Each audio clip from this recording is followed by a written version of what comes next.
Daddy's waiting for you. Goddy's waiting for you. And Mama definitely. And Auntie Cadence. And then Mama's really waiting on you. Yeah, you give her a lot of pain. Let's go see what Dad's doing. Say hey, Dad. There goes your other auntie. You're from Happy Pool.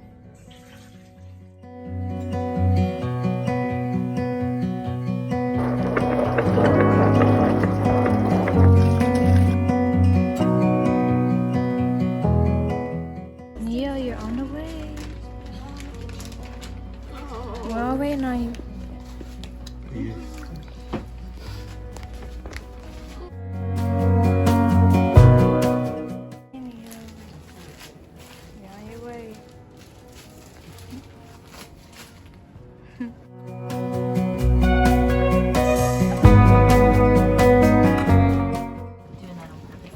Neo, this is your third heartbeat checkup. Sounds like. That's you, Neo. It's your third heartbeat checkup.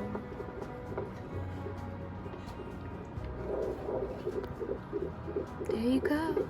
That's you, buddy.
Now reach between your legs.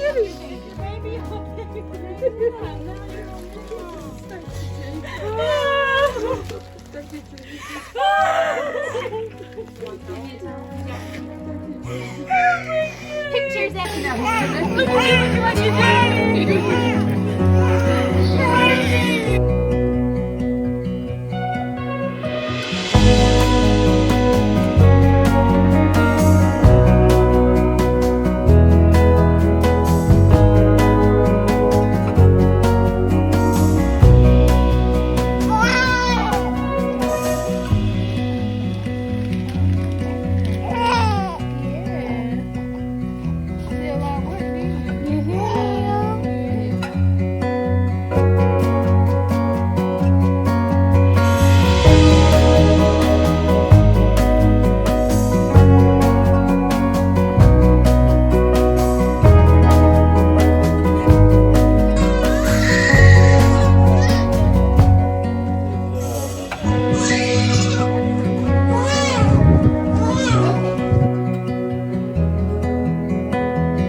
Hi guys, hope you enjoyed the video. I'm here to tell the deets of everything.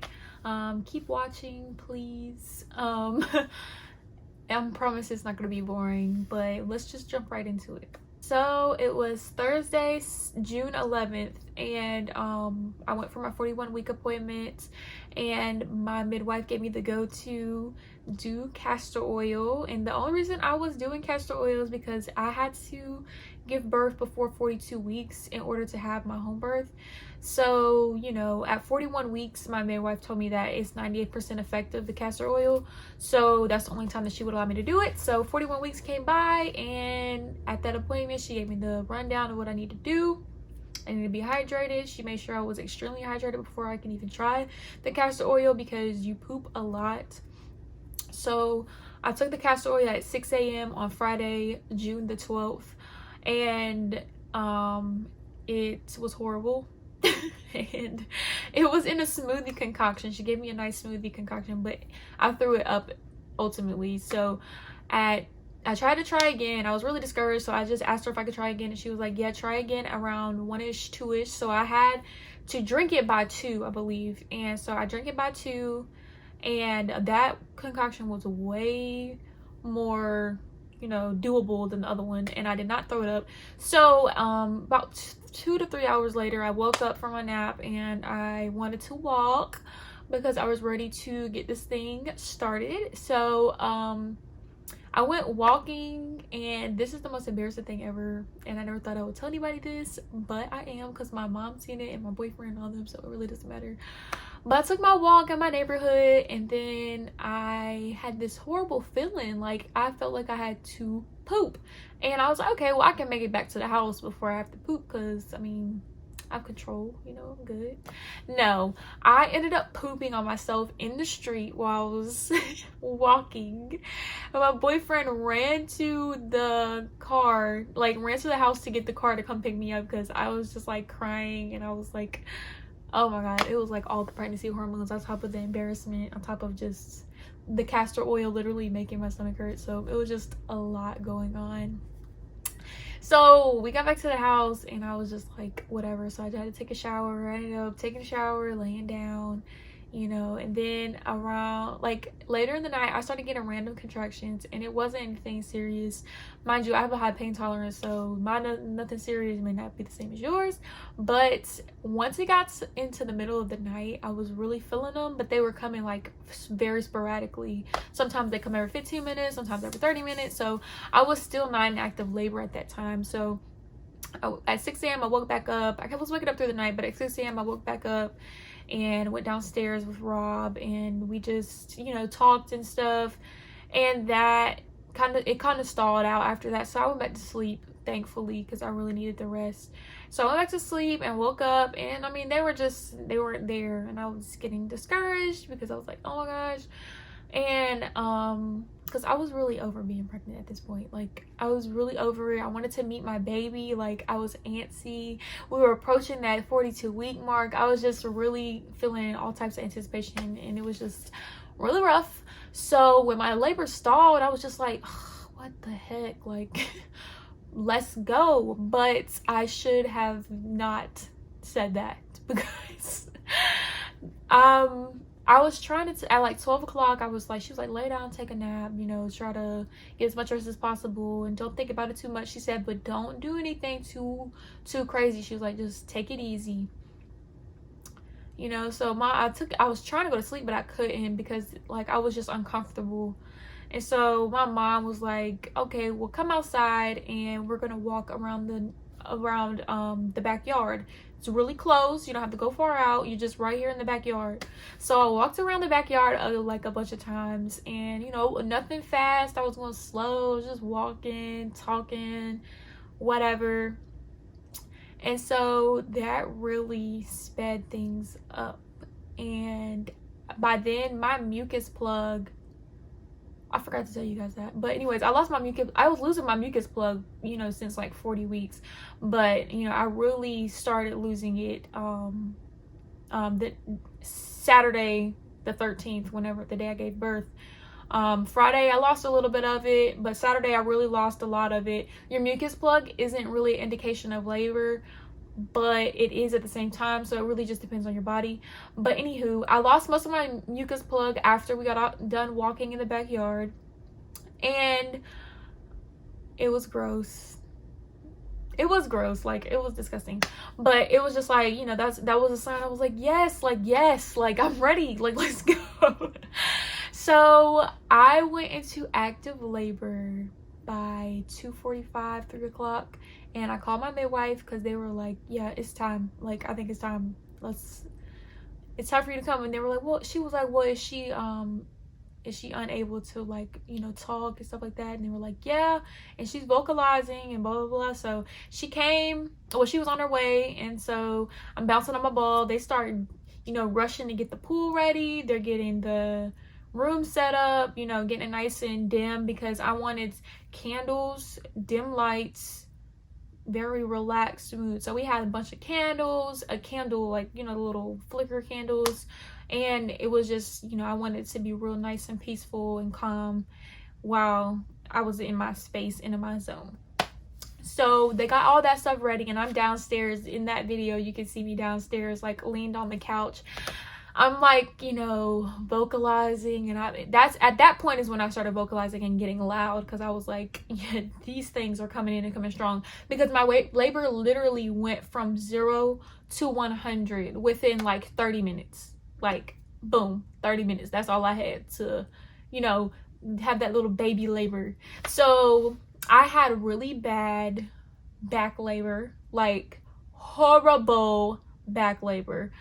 And that was because my son came out with his hand on his face like this, and you can see that in the video.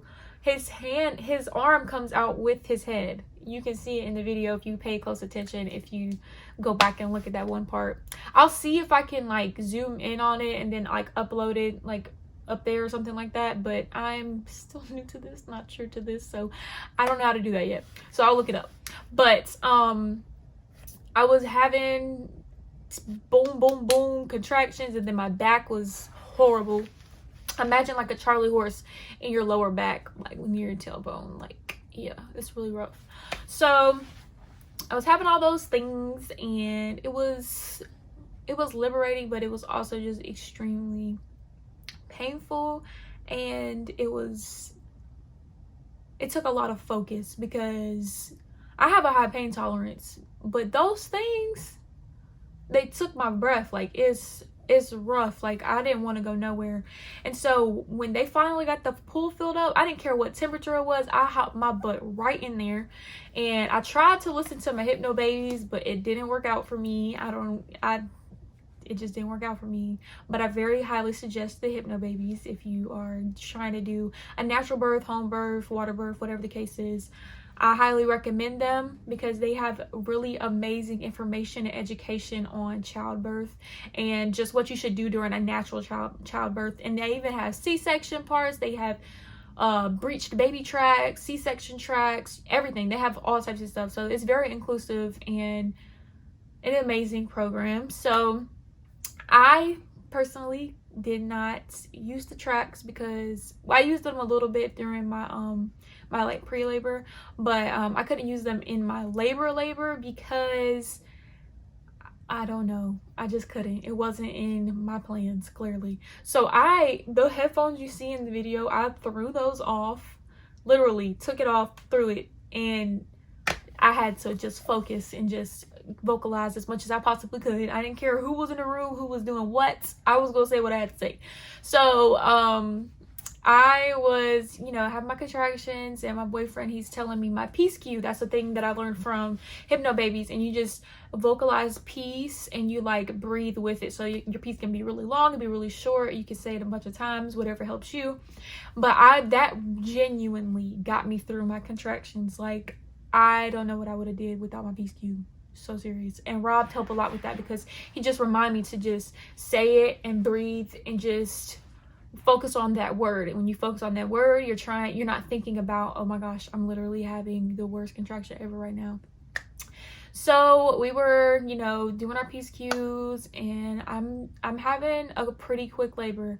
My labor was a total of 5 hours, and I pushed for about 30 minutes.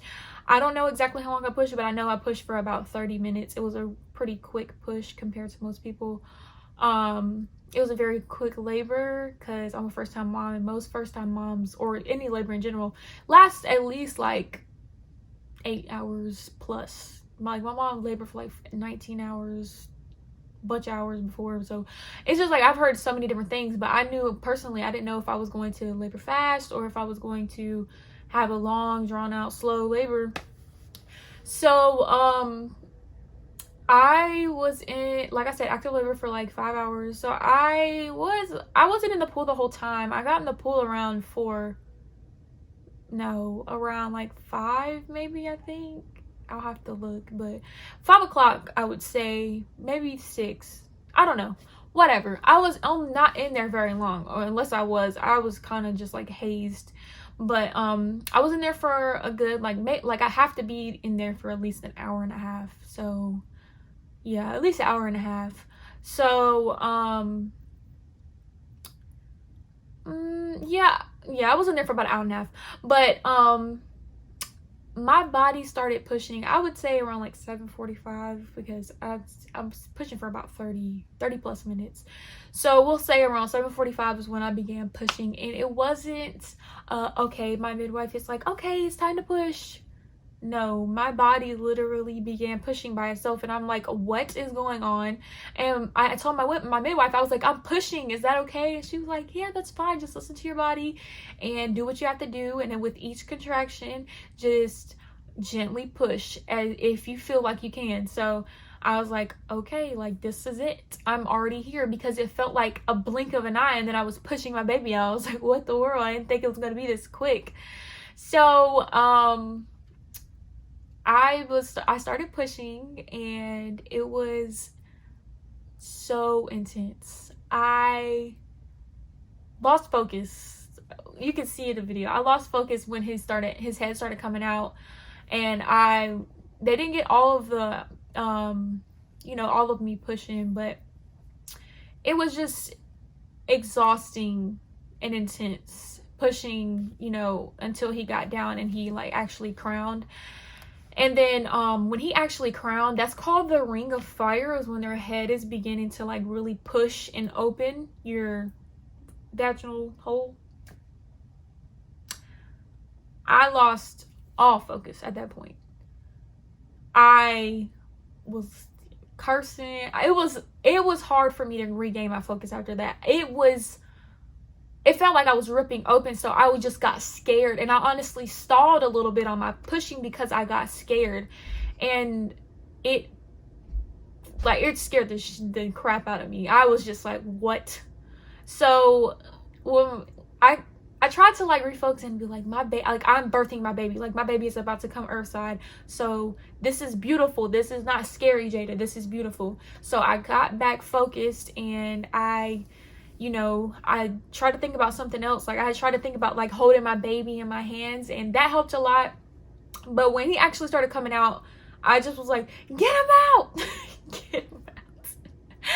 And so then I could feel him, and when he came out, I was I'm not even gonna lie, I was in like a trance or something, I don't know, because it didn't click that he like came out already. And so I like reached and grabbed, and she handed him to me at the same time. So like I kind of like pulled him out, and it was just like so surreal, and I immediately became like overwhelmed with emotions, and I just began crying. Like there was nothing that I could have done to like not cry. I was just like bawling my eyes out because I was so proud of myself. I was proud of my baby. I was just like so happy to like bring him into the world.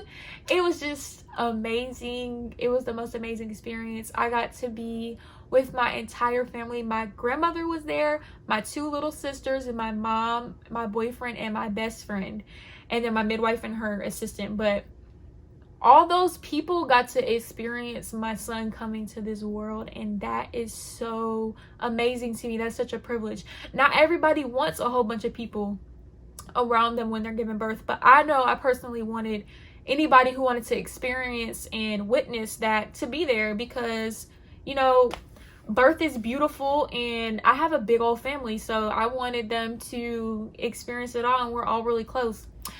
So they took his placenta picture after it came out. We delayed cord clamping because it's good to let the placenta and yourself the cords to stop pulsating, so you get all of those nutrients to the baby, those final nutrients to the baby. So we delayed the cord clamping, and Rob cut the cord, and you know, it was just all the great things that you would get in a birth, but in the comfort of your home, in the water. It was just amazing. Like, ugh. And so I'm going into detail now, but Friday, I will be posting my Q&A video, and that is going to have all the juice and the deets in it. If you ask those questions on my Instagram, I will leave my Instagram below, and I'll include it into a little thing right here. So go in there, ask some questions, ask all the questions you want, get personal, get juicy. Like, you want to know all the details, I'll give you all of the details. Postpartum, whatever the case is, I will let you know what is up, because I wish somebody had told me at the same time. My mom gave me a lot of advice, but being a young mom is a little bit different. Having such a young body is a little bit different. So yep, ask those questions, and I will get into the details in there. We'll talk about water breaking, all this stuff. My water did break. Your water's going to break, and it broke naturally, but all the good stuff. Breastfeeding right after, first latch, delayed cord clamping, all that good stuff. I will talk about it in my video on Friday. But I think that is all. I had a beautiful, beautiful, beautiful birth, and it was everything that I wanted it to be. My postpartum care was everything that I wanted it to be. I got to lay in my bed after I gave birth to my child, and I got to lay in my bed with my baby and his father, and have that bonding, and it was just an amazing experience. So that is my birth story, the birth of Neiamiah Christian Jackson, and he is now 2 months old. He's about to be 3 months old on the 13th, and I'm so sad, but they're so cute as they're growing up, because they do all these cute little things. But yeah, that's my baby. That is my birth. That is it. So thank you for watching. I will link my Instagram down below. Ask all those questions for that Q&A, and I will see you on Friday. Bye.